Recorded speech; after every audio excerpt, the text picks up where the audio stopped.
Good afternoon, this is Garth Jansen. I just wanted to give you a quick update on the race coming up this weekend at the Delaware Speedway. This is our first ever Delaware Duathlon. It'll be on Sunday, June 11th. And I sent out an email regarding some of the finer details of the race, but I just wanted to record a pre-wave meeting, which we'll be doing the day of, but just so you can get this information ahead of time in case it interferes with your warm-up for the day. So I'm going to be going through a few things. The very first thing is that there will be an announcer who will be getting everyone prepared and ready to get going. You'll hear an announcement to get to the staging area. Then there'll be an additional announcement to get to the start staging area. And then obviously the start of each of the races or each of the waves. The staging area is going to be located right behind our two racks, which will be holding one of two waves at a time. So you'll be coming into the staging area, getting your bike, your equipment, your shoes, any other gear ready to rack prior to your wave. So this just gives an idea of where that is. During the day, there's only going to be one area that athletes can come in and out of, and athletes will be the only people allowed on the infield other than volunteers. So that area is going to be, the registration is going to be over in this corner just outside the track, and athletes will be walking in, being chaperoned into the staging area, which, as you saw, would have been right around here. There's going to be a couple other things obviously on the infield that you want to be aware of. One is medical. It's going to be right behind this white building. Two being the bathrooms. There's a couple bathrooms on this side in the white building, and then there's a porta potty over in this far corner here. Our great friends at Velofix are going to be there to help you with any final last minute bike concerns. So they're going to be located just to the left of where the transition area will be. As far as the waves go, we're going to be keeping it to 6 waves. As you can see here, we'll start promptly at 8:30 with wave 1 being the Junior Cup male race, 16 to 19. So far, we have 6 racers in that one. Wave 2 will start half hour after that. The females Junior Cup, then wave 3 at 10 o'clock, and so on. Make sure that you're aware of when your wave starts so that you can be prepared and into the staging area around 30 minutes prior to that wave. As you'll notice, wave 5, we are putting, just due to the distances being the same and fewer numbers, obviously, in this category here, the 14 to 16, both male and female will be going, along with the Youth Cup 12 to 13-year-old non-drafting race. All these racers or all these athletes will be going in the same wave. And then our 10 to 11-year-old non-drafting race will finish things up, hopefully right on time at 12:30. So again, you don't have to show up for registration right at 7:30. You'll have the opportunity to come ideally an hour, if not an hour and a half before your time. And we will be letting people into the infield for a few minutes after each wave is finished. So here's a couple ins and outs regarding racking. The racks will be set up. There'll be 3 racks at one end of transition and 3 racks at the other end of transition. You'll find out which rack your wave will be racking at. And we ask you to, based on your bib number, the last digit, just line up in order. Okay, that way everyone gets their space, everyone knows where they're going, and it'll be much easier to rack your bike and get set up.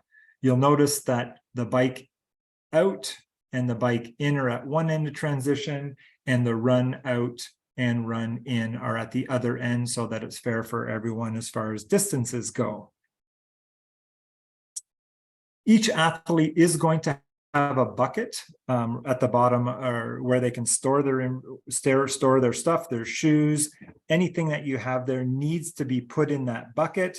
There will be penalties assessed for any gear left outside, or whether it be your helmet, whether it be your bike shoes upon transition. So make sure that you take care of that and make sure that everything is inside the bucket before you leave transition during each of the disciplines. About 5 to 10 minutes prior to each start, we're going to ask you to make your way over from transition to starting corral. We'll have someone there helping you get in order again. And then once your wave is called, we'll have you go line up on the start line, again, keeping in your order based on the last number of your bib, 0 through 9. Okay. Next step, all courses are clockwise. So for the bike, it's going to be going around obviously clockwise. It's going to be starting over here, and the run will be doing exactly the same.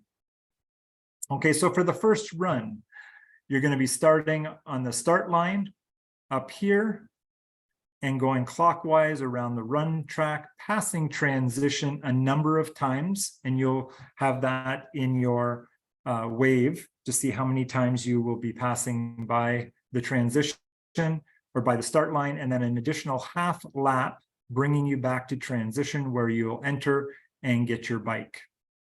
Okay, please just be careful going around. There's some barriers here that we just want to make sure nobody runs into them. And this portion right here, you'll notice when you get to the track is gravel. And that is the only area on the track that's gravel. Other than that, it's nice, smooth concrete. The bike, as you remember, on the opposite end of transition is the bike exit. So you'll be going out, mounting your bike after the mount line and heading out onto the track. All the orange lines will be cones and caution tape to make sure everything's divided properly.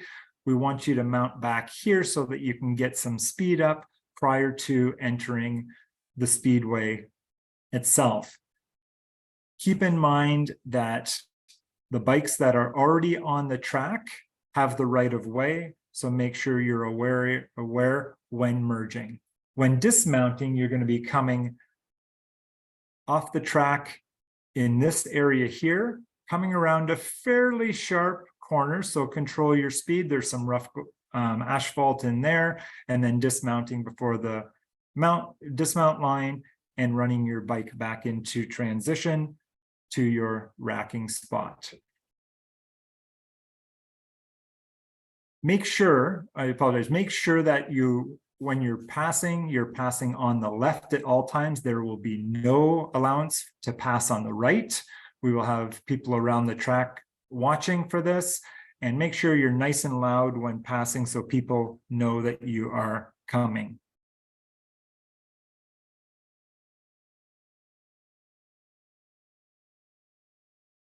So when we're heading out onto our final run, you're going to be exiting transition this way. You'll notice there's going to be a finish corral. You do not come down the finish portion until your last lap.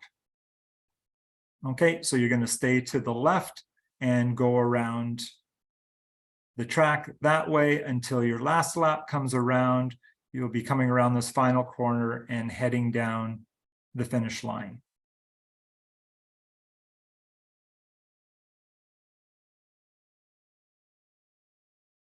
We are going to be providing counters due to the number of laps. We have up to 14 laps on the bike for the juniors, all the way down to 3 laps, and then a couple laps for the non-draft legal races for the final run. So that won't be as difficult, but we do want to help provide you some assistance.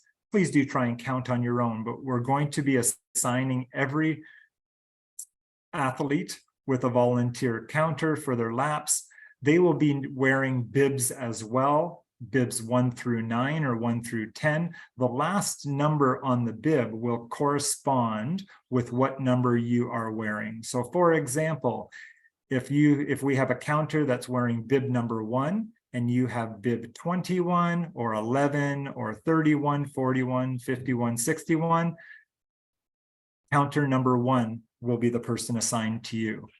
Similar, if counter number 6 will have number 16, 26, 36, 46, 56, 66 as the people that they are watching over as well. So we do want everyone to enjoy this. If you do have some questions, please send them in. We'll be reviewing this information prior to each wave as well. We will not have water on the course itself, so bring lots of it. We will have water to refill your bottles with, but we won't have any that's out on the bike and or the run course. Hope that was helpful, and we will see you on Sunday.